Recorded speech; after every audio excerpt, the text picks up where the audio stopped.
Bonjour à tous et bienvenue sur ma chaîne de Tribulation littéraire. Aujourd'hui mes petits loups, je m'apprête à vous tourner le tout premier update lecture de l'année. L'année dernière, ce que j'avais mis en place, c'était que au lieu de vous faire des updates lecture sur 3 bouquins à chaque fois ou 5, enfin je me donnais un chiffre, maintenant je vous fais des bilans lecture du mois parce que tout simplement mon niveau de lecture a baissé, enfin niveau, c'est pas vraiment le terme, mais mon rythme de lecture étant beaucoup plus ralenti qu'auparavant, un mois de lecture suffit largement à vous faire un petit bilan. Donc du coup, je vais vous faire le bilan de mes lectures du mois de décembre dernier, donc décembre 2021. Puisque j'ai pas encore eu le temps de vous tourner cette vidéo, et je vais avoir 3 romans à vous présenter. Le premier, il s'agit de Sweet 16 d'Annelise Heurtier. Le suivant, il s'agit de Tortue à l'infini de John Green. Et enfin, je terminerai en vous présentant mon avis sur le Wanderer, qui est le second tome de Nevermore de Jessica Townsend. Vous l'aurez compris, on va faire de grands écarts entre ces 3 romans. Et le premier que je vous présente, il s'agit donc de Sweet 16, écrit par Annelise Heurtier et publié chez Casterman. Ce petit roman est paru il y a un moment maintenant, et ça fait très longtemps qu'il est dans ma pile à lire puisque je l'avais récupéré chez Casterman quand je faisais un stage chez eux il y a 5 ou 6 ans, quelque chose comme ça. Dans cette histoire, on va suivre 2 jeunes filles. La première, il s'agit de Molly, qui est une jeune fille noire. On est vraiment à l'époque de la ségrégation aux États-Unis. Et donc du coup, forcément, à cette époque, les noirs et les blancs ne vont pas à l'école ensemble. Il y a des toilettes réservées pour chacun. Il y a des places réservées aussi dans le bus. Enfin voilà, c'est une époque assez compliquée. Et on va suivre une seconde jeune fille dont j'ai un petit peu oublié le nom, c'est Grace, qui elle est blanche et va voir arriver Molly et d'autres étudiants noirs dans son école. Et on va suivre leur insertion plus que difficile dans cette école, puisque même si la loi a changé, même si la loi est de leur côté, ces jeunes étudiants vont avoir un mal fou à casser la glace, à briser les barrières des mentalités qui sont encore pas prêtes en fait. Ils vont se faire insulter, parfois la violence va entrer alors que ils souhaitent simplement étudier avec les autres, ce qui paraît absolument normal aujourd'hui. C'est vraiment un roman qui replace dans son contexte ces événements, mais qui fait le lien quand même avec aujourd'hui, qui montre que en fait cette bataille elle date d'il y a un petit peu plus de 50 ans, pas beaucoup plus, donc c'est encore tout frais et que ces droits, il faut continuer à se battre pour qu'ils existent. C'est vraiment un roman que je placerais dans, pas dans la lignée, mais plutôt au point de départ de The Hate You Give. Parce que on sait encore que le racisme a une place hyper importante et c'est bien dommage aux États-Unis, mais pas seulement, parce que c'est aussi le cas en France. Et je trouve que c'est un excellent point de départ que ce petit roman pour replacer un petit peu l'histoire, voir un peu les grandes avancées qui ont été faites et par quoi ces enfants et ces étudiants sont passés, parce que on parle de faits qui se sont réellement déroulés à l'époque, même si voilà les pensées, les personnages sont différents, c'est vraiment basé sur un fait historique. Et je trouve que après, en lisant The Hate You Give, c'est là qu'on réalise qu'il y a encore beaucoup de choses qui ont pas passé un cap dans la tête des gens. Et donc vraiment, je vous le recommande si vous avez envie de lire des choses à ce sujet historique. Après ça reste du jeunesse, donc on va pas forcément au fin fond des choses, au fin fond des phénomènes.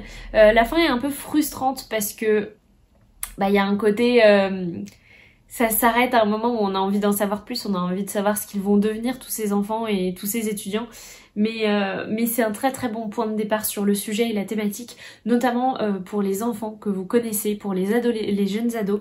Vraiment, c'est un livre à mettre dans toutes les mains et qui devrait aussi être dans toutes les écoles. Désolée, je suis un petit peu rouillée sur les updates lecture, mais j'espère que ça se sentira pas trop. Le second roman dont j'aimerais vous parler, il s'agit de Tortue à l'infini de John Green. C'est publié chez Gallimard Jeunesse dans leur petite collection Pôle Fiction. D'ailleurs, la tranche a un petit peu pris cher.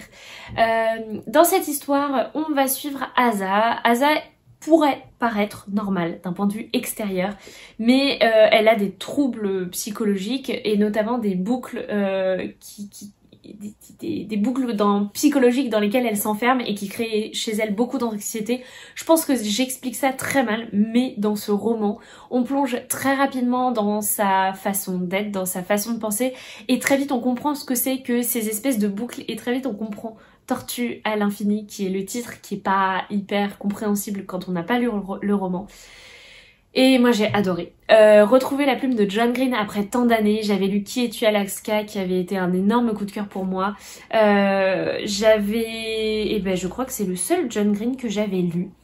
Et là, replonger dans sa plume, dans sa façon de décrire si simplement en fait les personnages, leurs tourments adolescents, leurs tourments ici psychologiques aussi, c'était passionnant, le tout avec une enquête qui nous tient en haleine de bout en bout. Vraiment ce roman est super bien construit. Quand on est dans la tête d'Asa, on est dans la tête de ses boucles et on commence un petit peu à comprendre et à toucher du doigt ce que c'est que d'être atteint de ce genre de maladie. La maladie dedans n'a jamais de nom, on lui en donne pas, ou sinon je m'en souviens plus, mais je crois qu'on la nomme jamais vraiment.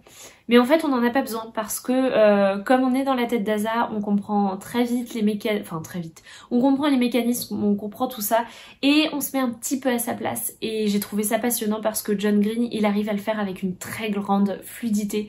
Je me suis jamais retrouvée bloquée dans cette tête d'Asa. Je trouvais ça parfaitement logique et normal et fascinant aussi. Il y a un petit côté où c'est quelque chose qui est tellement éloigné de ce que je connais que forcément on est un petit peu fasciné aussi par ça. Vraiment c'est un petit roman très puissant sur l'amour mais aussi sur l'amitié. La partie sur l'amitié particulièrement m'a touchée parce que on voit que rien n'est tout blanc, rien n'est tout noir parce que Asa elle est enfermée un peu en elle-même. Et par cela même, elle va aussi blesser les gens qu'elle aime, mais sans s'en rendre compte. Et en même temps, les gens qu'elle aime vont lui reprocher des choses qui nous paraissent insensées parce que elle est malade en fait. Et bref, moi ça a été un énorme coup de cœur. J'ai été complètement transportée émotionnellement. J'étais avec Asa, j'étais ravie de la rencontrer. Et vraiment, c'est un petit roman dont j'ai pas entendu parler que ça pour un roman de John Green, mais que je vous recommande vraiment énormément parce que il est plein d'émotions, vraiment plein d'émotions. Et encore une fois, moi je trouve que la plume de John Green est hyper fluide, hyper facile à lire. Ça faisait longtemps que j'avais pas lu aussi vite un petit roman et ça m'a fait énormément de bien, donc je vous le recommande très vivement. Ça fait partie de mes coups de cœur de l'année 2021 très clairement. Et enfin, comme vous le voyez, on termine bien l'année puisque voilà, j'ai eu un coup de cœur sur ces deux petits romans et une très bonne lecture. Et on finit avec un autre coup de cœur, il s'agit de Le Wanderer, qui est le second tome de Nevermoor. C'est écrit par Jessica Townsend et c'est publié chez Pocket Jeunesse. Ici on va suivre Morrigan une fois qu'elle a passé les épreuves pour entrer dans la société Wonder et tout ne va pas se passer comme elle l'espérait. J'ai pas envie de trop vous en dire dans le résumé, mais vraiment j'ai été emportée par ce second tome. Quel plaisir de retourner dans cet univers, de retrouver Morrigan, de retrouver tous les personnages qui me plaisaient tant. Il y a quand même tout un passage dans ce roman hyper frustrant pour nous comme pour Morrigan. Et puis après, l'action reprend ses droits. On est plongé vraiment dans cette aventure, dans cette enquête qui est fascinante parce qu'on n'en voit pas le bout. On voit vraiment pas ce qui se passe, on nous pose des petites choses par-ci par-là. C'est vraiment un tome toujours aussi génial, on creuse un peu plus l'univers de Nevermoor et moi j'ai trouvé ça dingue, j'ai trouvé ça parfait. Encore une fois, je trouve que Jessica Townsend, elle a une superbe plume, une imagination absolument incroyable et retourner, vraiment c'est cet univers qui m'a enrobée tout au long de ma lecture. C'était un pur bonheur de retourner à chaque fois à ma lecture. J'ai très hâte de lire le tome 3, mais en même temps j'ai un petit peu peur parce que j'ai pas du tout envie d'attendre trop longtemps la sortie du tome 4. Donc je vais y aller mollo, mais j'ai hyper hâte déjà de replonger dans cet univers, de découvrir la suite. Je trouve que encore une fois, On sent qu'il y a un énorme fil rouge qui est en train de se créer. Un petit peu à la Harry Potter, les premiers tomes sont quand même assez introductifs et on a des petites intrigues dans chaque tome qui nous passionnent toujours autant, mais on sent que quelque chose d'un peu plus gros, d'un peu plus grand, d'un peu plus fort est déjà en train de se former. Et moi ça m'a passionnée, je trouve que vraiment on est dans du super roman pour la jeunesse de fantasy et je ne peux que le recommander aux petits comme aux grands parce que c'est un pur moment de bonheur. Vraiment, découvrez Nevermore, ce roman en vaut tellement la peine. Je peux que vous le recommander. Voilà mes petits loups, c'est tout pour cette vidéo, j'espère qu'elle vous aura plu. Voilà, j'ai fini l'année 2021 avec de très belles lectures et je suis très contente parce que bah voilà, mon année 2021 a été un peu en dents de scie au niveau des lectures et ça m'a fait du bien, ce qui fait que bah, j'étais dans un super mood de lecture sur la fin d'année mais aussi sur le début 2022 et j'ai très hâte déjà de vous faire un petit bilan de mes lectures du mois. Surtout, n'hésitez pas si vous avez aimé cette vidéo à mettre un petit pouce bleu et à vous abonner à la chaîne. Je sais que voilà, vous êtes de plus en plus nombreux à vous rejoindre et ça me fait toujours énormément plaisir de voir que vous êtes là. N'hésitez pas à lâcher un petit commentaire si cette vidéo vous a plu, si on a lu certains de ces livres ou si je vous ai donné envie d'en lire certains. Si vous êtes à ça de les mettre dans votre wishlist, surtout lâchez un commentaire que j'arrive à vous convaincre de les mettre parce que chacun de ces livres, à leur manière, à leur façon, est une petite pépite. Sur ce mes petits loups, je pense que je vais refermer cette vidéo. Je vous souhaite de faire de très belles lectures et je vous dis à très vite pour une prochaine vidéo. Salut les petits loups!